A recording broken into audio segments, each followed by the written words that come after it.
أعوذ بالله من الشيطان الرجيم. بسم الله الرحمن الرحيم. والمحصنات من النساء إلا ما ملكت أيمانكم كتاب الله عليكم، وأحل لكم ما وراء ذلكم أن تبتغوا بأموالكم محسنين غير مسافحين، فما استمتعتم به منهن فآتوهن أجورهن فريضة، ولا جناح عليكم فيما تراضيتم به من بعد الفريضة، إن الله كان عليما حكيما. ومن لم يستطع منكم طولا أن ينكح المحصنات المؤمنات فمما ملكت أيمانكم من فتياتكم المؤمنات، والله أعلم بإيمانكم بعضكم من بعض، فانكحوهن بإذن أهلهن وآتوهن أجورهن بالمعروف محصنات غير مسافحات ولا متخذات أخدان،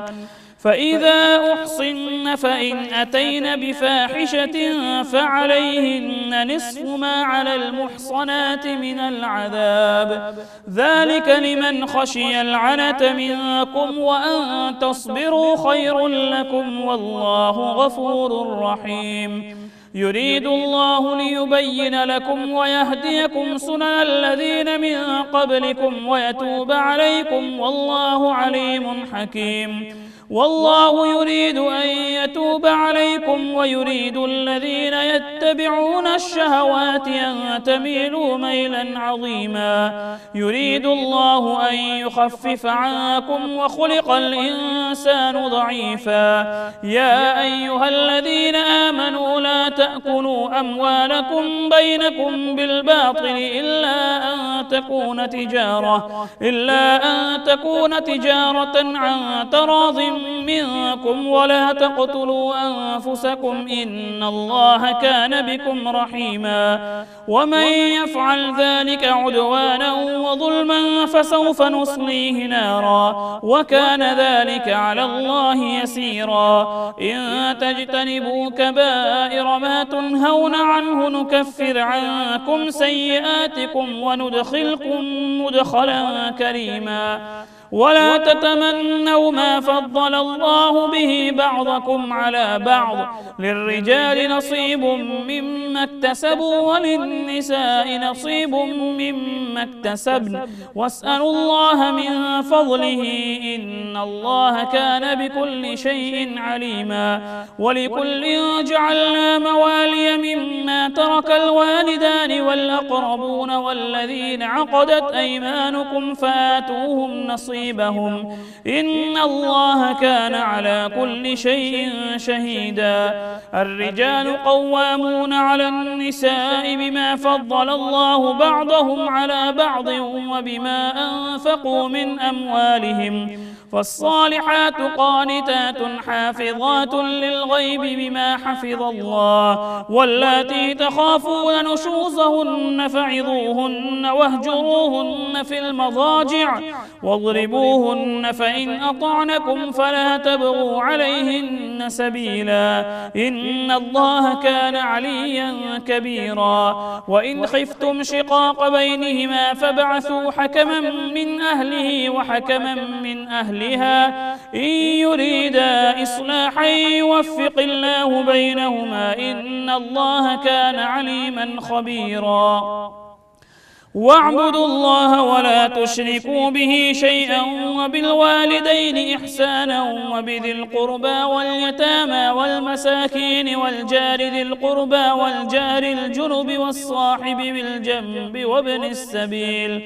وما ملكت أيمانكم إن الله لا يحب من كان مختالا فخورا الذين يبخلون ويأمرون الناس بالبخل ويكتمون ما آتاهم الله من فضله وأعتدنا للكافرين عذابا مهينا والذين ينفقون أموالهم رئاء الناس ولا يؤمنون بالله ولا باليوم الآخر ومن يكن الشيطان له قرينا فساء قرينا وماذا عليهم لو آمنوا بالله واليوم الآخر وأنفقوا مما رزقهم الله وكان الله بهم عليما إن الله لا يظلم مثقال ذرة وإن تك حسنة يضاعفها ويؤت من لدنه أجرا عظيما فكيف إذا جئنا من كل أمة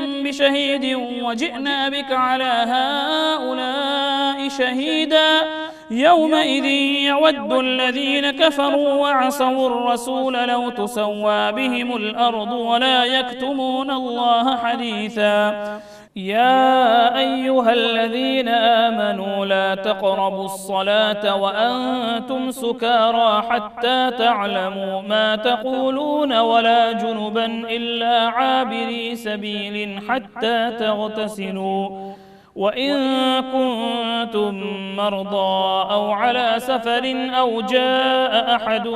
منكم من الغائط أو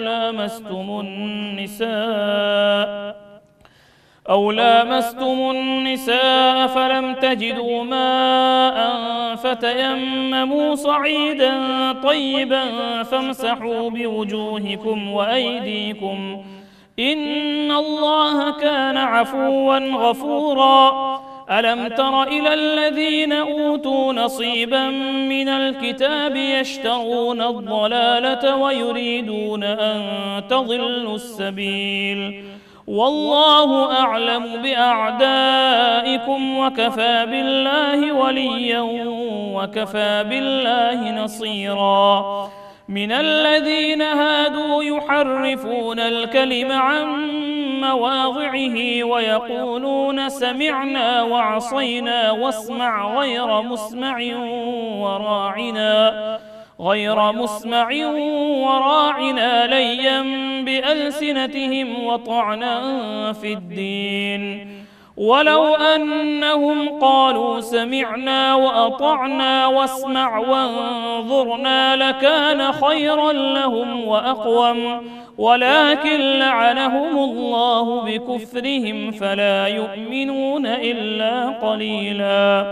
يا أيها الذين أوتوا الكتاب آمنوا بما نزلنا مصدقا لما معكم من قبل أن نطمس وجوها فنردها على أدبارها أو نلعنهم كما لعنا أصحاب السبت وكان أمر الله مفعولا إن الله لا يغفر أن يشرك به ويغفر ما دون ذلك لمن يشاء ومن يشرك بالله فقد افترى إثما عظيما ألم تر إلى الذين يزكون أنفسهم بل الله يزكي من يشاء ولا يظلمون فتيلا انظر كيف يفترون على الله الكذب وكفى به إثما مبينا ألم تر إلى الذين أوتوا نصيبا من الكتاب يؤمنون بالجبت والطاغوت ويقولون للذين كفروا هؤلاء أهدى من الذين آمنوا سبيلا أولئك الذين لعنهم الله ومن يلعن الله فلن تجد له نصيرا أم لهم نصيب من الملك فإذا لا يؤتون الناس نقيرا أم يحسدون الناس على ما آتاهم الله من فضله فقد آتينا آل إبراهيم الكتاب والحكمة وآتيناهم ملكا عظيما فمنهم من آمن به ومنهم من صد عنه وكفى بجهنم سعيرا إن الذين كفروا بآياتنا سوف نصليهم نارا كلما نضجت جلودهم بدلناهم جلودا غيرها ليذوقوا العذاب إن الله كان عزيزا حكيما والذين آمنوا وعملوا الصالحات سندخلهم جنات تجري من تحتها الأنهار خالدين فيها أبدا لهم فيها أزواج مطهرة وندخلهم ظلا ظليلا إن الله يأمركم أن تؤدوا الأمانات إلى أهلها وإذا حكمتم بين الناس أن تحكموا بالعدل إن الله نعما يعظكم به إن الله كان سميعا بصيرا يا أيها الذين آمنوا أطيعوا الله وأطيعوا الرسول وأولي الأمر منكم فإن تنازعتم في شيء فردوه إلى الله والرسول إن كنتم تؤمنون بالله واليوم الآخر ذلك خير وأحسن تأويلا ألم تر إلى الذين يزعمون أنهم آمنوا بما أنزل إليك وما أنزل من قبلك يريدون أن يتحاكموا إلى الطاغوت وقد أمروا أن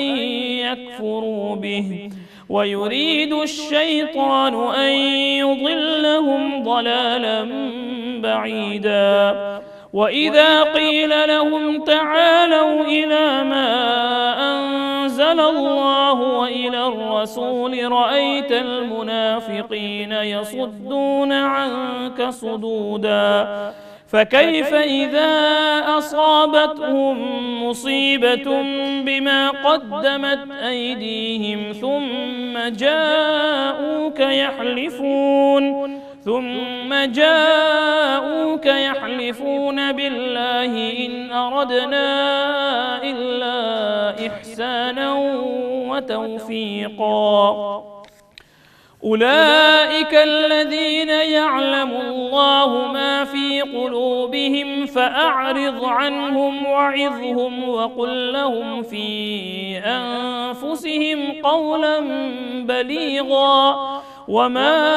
أرسلنا من رسول إلا ليطاع بإذن الله ولو أنهم إذ ظلموا أنفسهم جاءوك فاستغفروا الله واستغفر لهم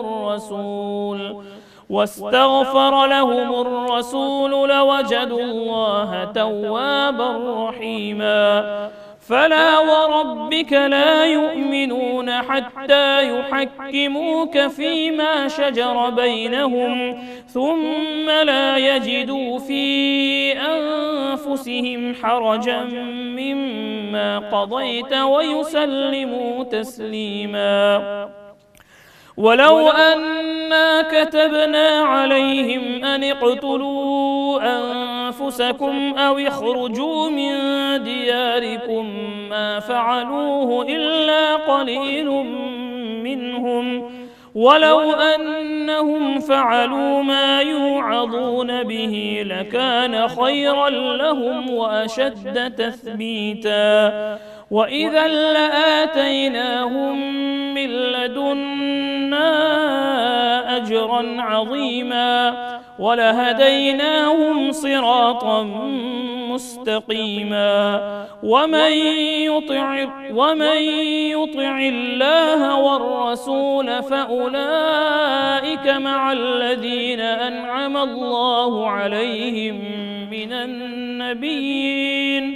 من النبيين والصديقين والشهداء والصالحين وحسن أولئك رفيقا ذلك الفضل من الله وكفى بالله عليما يا أيها الذين آمنوا خذوا حذركم فانفروا ثبات أو انفروا جميعا وإن منكم لمن ليبطئن فإن أصابتكم مصيبة قال قد أنعم الله علي إذ لم أكن معهم شهيدا ولئن أصابكم فضل من الله ليقولن كأن لم تكن بينكم وبينه مودة يا ليتني كنت معهم فأفوز فوزا عظيما فليقاتل في سبيل الله الذين يشرون الحياة الدنيا بالآخرة ومن يقاتل في سبيل الله فيقتل أو يغلب فسوف نؤتيه أجرا عظيما وما لكم لا تقاتلون في سبيل الله والمستضعفين من الرجال والنساء والولدان الذين يقولون ربنا أخرجنا من هذه القرية الظالم أهلها واجعل لنا من لدنك وليا واجعل لنا من لدنك نصيرا الذين آمنوا يقاتلون في سبيل الله والذين كفروا يقاتلون في سبيل الطاغوت فقاتلوا أولياء الشيطان إن كيد الشيطان كان ضعيفا ألم تر إلى الذين قيل لهم كفوا أيديكم وأقيموا الصلاة وآتوا الزكاة فلما كتب عليهم القتال إذا فريق منهم يخشون الناس كخشية الله أو أشد خشية وقالوا ربنا لم كتبت علينا القتال لولا أخرتنا إلى أجل قريب قل متاع الدنيا قليل والآخرة خير لمن اتقى ولا تظلمون فتيلا أينما تكونوا يدرككم الموت ولو كنتم في بروج مشيدة وإن تصبهم حسنة يقولوا هذه من عند الله وإن تصبهم سيئة يقولوا هذه من عندك قل كل من عند الله فما لهؤلاء القوم لا يكادون يفقهون حديثا ما أصابك من حسنة فمن الله وما أصابك من سيئة فمن نفسك وأرسلناك للناس رسولا وكفى بالله شهيدا من يطع الرسول فقد أطاع الله ومن تولى فما أرسلناك عليهم حفيظا ويقولون طاعة فإذا برزوا من عندك بيت طائفة منهم غير الذي تقول والله يكتب ما يبيتون فأعرض عنهم وتوكل على الله وكفى بالله وكيلا أفلا يتدبرون القرآن ولو كان من عند غير الله لوجدوا فيه اختلافا كثيرا وإذا جاءهم أمر من الأمن أو الخوف أذاعوا به ولو ردوه إلى الرسول وإلى أولي الأمر منهم لعلمه الذين يستنبطونه منهم ولولا فضل الله عليكم ورحمته لاتبعتم الشيطان إلا قليلا فقاتل في سبيل الله لا تكلف إلا نفسك وحرض المؤمنين عسى الله أن يكف بأس الذين كفروا والله أشد بأسا وأشد تنكيلا من يشفع شفاعة حسنة يكن له نصيب منها ومن يشفع شفاعة سيئة يكن له كفل منها وكان الله على كل شيء مقيتا وإذا حييتم بتحية فحيوا بأحسن منها أو ردوها إن الله كان على كل شيء حسيبا الله لا إله إلا هو ليجمعنكم إلى يوم القيامة لا ريب فيه ومن أصدق من الله حديثا فما لكم في المنافقين فئتين والله أركسهم بما كسبوا أتريدون أن تهدوا من أضل الله ومن يضلل الله فلن تجد له سبيلا ودوا لو تكفرون كما كفروا فتكونون سواء فلا تتخذوا منهم أولياء حتى يهاجروا في سبيل الله فإن تولوا فخذوهم وقتلوهم حيث وجدتموهم ولا تتخذوا منهم وليا ولا نصيرا إلا الذين يصلون إلى قوم بينكم وبينهم ميثاق أو جاءوكم حصرت صدورهم أن يقاتلوكم أو يقاتلوا قومهم ولو شاء الله لسلطهم عليكم فلقاتلوكم فإن اعتزلوكم فلم يقاتلوكم وألقوا إليكم السلم فما جعل الله لكم عليهم سبيلا ستجدون آخرين يريدون أن يأمنوكم ويأمنوا قومهم كلما ردوا إلى الفتنة أركسوا فيها فإن لم يعتزلوكم ويلقوا إليكم السلم ويكفوا أيديهم فخذوهم وقتلوهم حيث ثقفتموهم وأولئكم جعلنا لكم عليهم سلطانا مبينا وما كان لمؤمن أن يقتل مؤمنا إلا خطأ ومن قتل مؤمنا خطأ فتحرير رقبة مؤمنة ودية مسلمة إلى أهله إلا أن يصدقوا فإن كان من قوم عدو لكم وهو مؤمن فتحرير رقبة مؤمنة وإن كان من قوم بينكم وبينهم ميثاق فدية مسلمة إلى أهله وتحرير رقبة مؤمنة فمن لم يجد فصيام شهرين متتابعين توبة من الله وكان الله عليما حكيما ومن يقتل مؤمنا متعمدا فجزاؤه جهنم خالدا فيها وغضب الله عليه ولعنه وأعد له عذابا عظيما يا أيها الذين آمنوا إذا ضربتم في سبيل الله فتبينوا ولا تقولوا لمن ألقى إليكم السلام لست مؤمنا تبتغون عرض الحياة الدنيا فعند الله مغانم كثيرة كذلك كنتم من قبل فمن الله عليكم فتبينوا إن الله كان بما تعملون خبيرا لا يستوي القاعدون من المؤمنين غير أولي الضرر والمجاهدون في سبيل الله بأموالهم وأنفسهم فضل الله المجاهدين بأموالهم وأنفسهم على القاعدين درجة وكلا وعد الله الحسنى وفضل الله المجاهدين على القاعدين أجرا عظيما درجات منه ومغفرة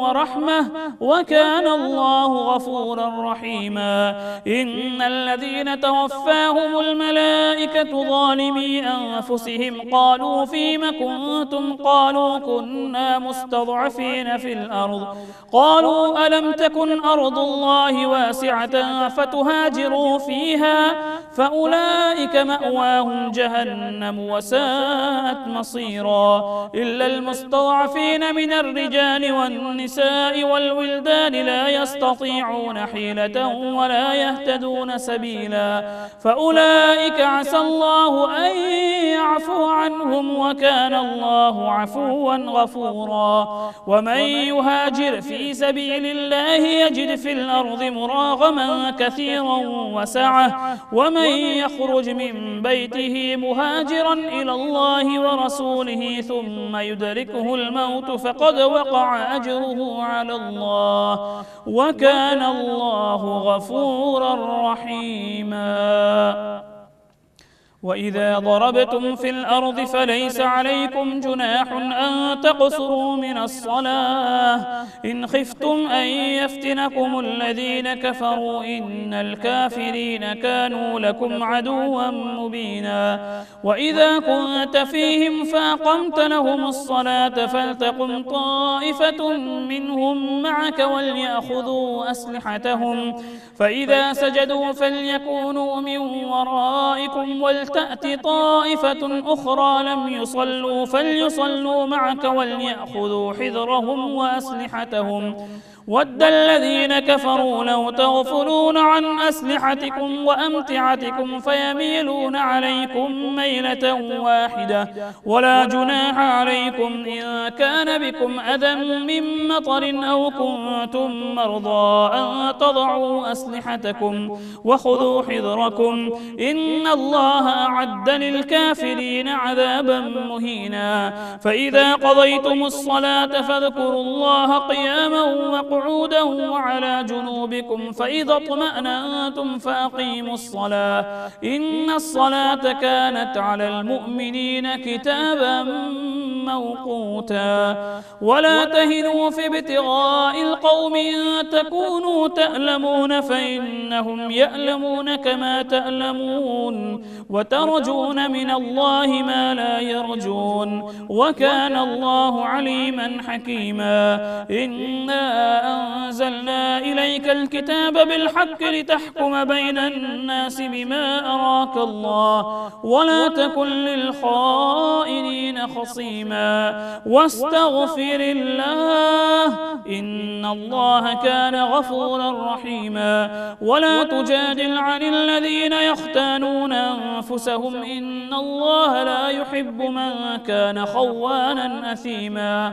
يستخفون من الناس ولا يستخفون من الله وهو معهم إذ يبيتون ما لا يرضى من القول وكان الله بما يعملون محيطا ها أنتم هؤلاء جادلتم عنهم في الحياة الدنيا فمن يجادل الله عنهم يوم القيامة أم من يكون عليهم وكيلا ومن يعمل سوءا أو يظلم نفسه ثم يستغفر الله يجد الله غفورا رحيما ومن يكسب إثما فإنما يكسبه على نفسه وكان الله عليما حكيما. ومن يكسب خطيئة أو إثما ثم يرم به بريئا فقد احتمل بهتانا وإثما مبينا. ولولا فضل الله عليك ورحمته لهمت طائفة منهم أن يضلوك وما يضلون إلا أنفسهم وما يضرونك من شيء. وأنزل الله عليك الكتاب والحكمة وعلمك ما لم تكن تعلم وكان فضل الله عليك عظيما. لا خير في كثير من نجواهم إلا من أمر بصدقة أو معروف أو إصلاح بين الناس ومن يفعل ذلك ابتغاء مرضات الله فسوف نؤتيه أجرا عظيما. ومن يشاقق الرسول من بعد ما تبين له الهدى ويتبع غير سبيل المؤمنين نوله ما تولى ونصله جهنم وساءت مصيرا. إن الله لا يغفر أن يشرك به ويغفر ما دون ذلك لمن يشاء ومن يشرك بالله فقد ضل ضلالا بعيدا. إن يدعون من دونه إلا إناثا وإن يدعون إلا شيطانا مريدا لعنه الله وقال لأتخذن من عبادك نصيبا مفروضا ولأضلنهم ولأمنينهم ولآمرنهم فليبتكن آذان الأنعام ولآمرنهم فليغيرن خلق الله ومن يتخذ الشيطان وليا من دون الله فقد خسر خسرانا مبينا. يعدهم ويمنيهم وما يعدهم الشيطان إلا غرورا. أولئك مأواهم جهنم ولا يجدون عنها محيصا. والذين آمنوا وعملوا الصالحات سندخلهم جنات تجري من تحتها الأنهار خالدين فيها أبدا وعد الله حقا ومن أصدق من الله قيلا. ليس بأمانيكم ولا أماني أهل الكتاب من يعمل سوءا يجز به ولا يجد له من دون الله وليا ولا نصيرا. ومن يعمل من الصالحات من ذكر أو أنثى وهو مؤمن فأولئك يدخلون الجنة ولا يظلمون نقيرا. ومن أحسن دينا ممن أسلم وجهه لله وهو محسن واتبع ملة إبراهيم حنيفا واتخذ الله إبراهيم خليلا. ولله ما في السماوات وما في الأرض وكان الله بكل شيء محيطا. ويستفتونك في النساء قل الله يفتيكم فيهن وما يتلى عليكم في الكتاب في يتامى النساء اللاتي لا تؤتونهن ما كتب لهن وترغبون أن تنكحوهن والمستضعفين من الولدان وأن تقوموا لليتامى بالقسط وما تفعلوا من خير فإن الله كان به عليما. وإن امرأة خافت من بعلها نشوزا أو إعراضا فلا جناح عليهما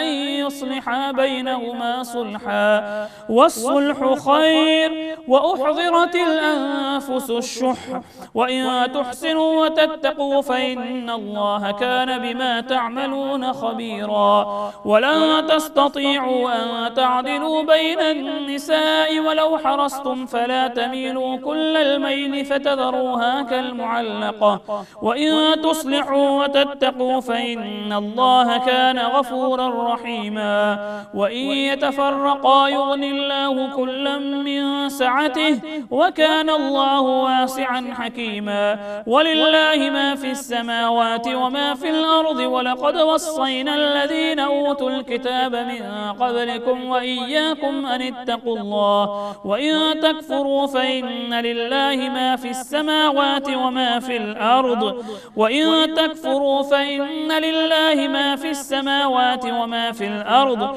وكان الله غنيا حميدا ولله ما في السماوات وما في الأرض وكفى بالله وكيلا إن يشأ يذهبكم أيها الناس ويأتي بآخرين وكان الله على ذلك قديرا من كان يريد ثواب الدنيا فعند الله ثواب الدنيا والآخرة وكان الله سميعا بصيرا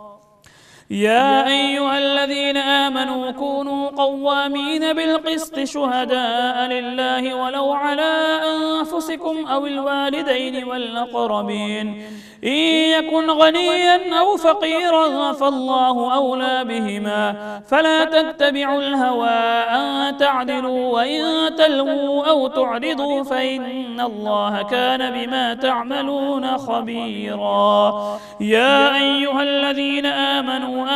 بالله ورسوله والكتاب الذي نزل على رسوله والكتاب الذي أنزل من